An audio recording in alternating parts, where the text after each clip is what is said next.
ભાવનગરની કાયદાની સ્થિતિ લથડી હોય ત્યારે હવે ઊંઘમાંથી કોંગ્રેસ જાગી ગયું છે।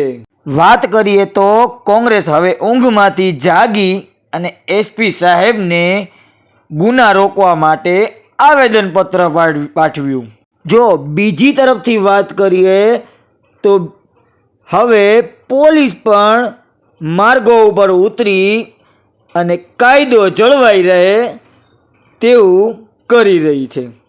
હવે આપણે તે જોવાનું રહ્યું કે ભાવનગરમાં ગુના રોકવા માટે કયા કયા પ્રયત્નો પોલીસ હવે કરે છે તે જોવાનું રહ્યું। આપણે ભાવનગરમાં છેલ્લા ઘણા સમયથી કાયદો અને વ્યવસ્થાની સ્થિતિ કથળી પડી છે। આપણે વર્તમાનપત્રો વાંચીએ છીએ, દરેક માણસ અનુભવે છે, સારા માણસો ભયભીત છે, નાની નાની દીકરીઓ ઉપર રેપ થાય છે, બલાત્કારો થાય છે, એના કારણે સારા ઘરના માણસો પણ સાંજે 6 વાગ્યા પછી બહાર નીકળતા ડરે છે।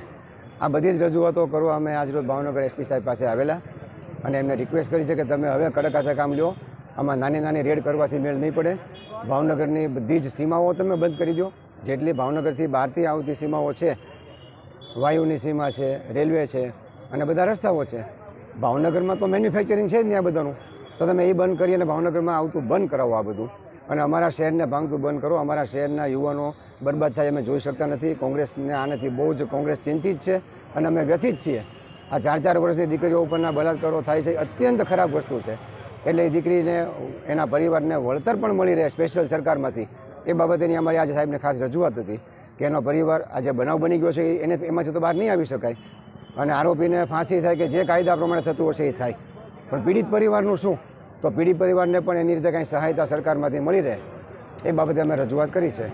અને ટ્રાફિક નિયમન, રોડ ઉપર જે રસ્તાઓ ઉપર ચારે બાજુ અનિયંત્રિત ઢોર છે, ટ્રાફિકના કારણે અકસ્માતો થાય છે, માણસોની ઈજાઓ થાય છે, કાયમી ખોડખાપણ રહી જાય છે, મૃત્યુ સુધીની ઈજાઓ થાય છે।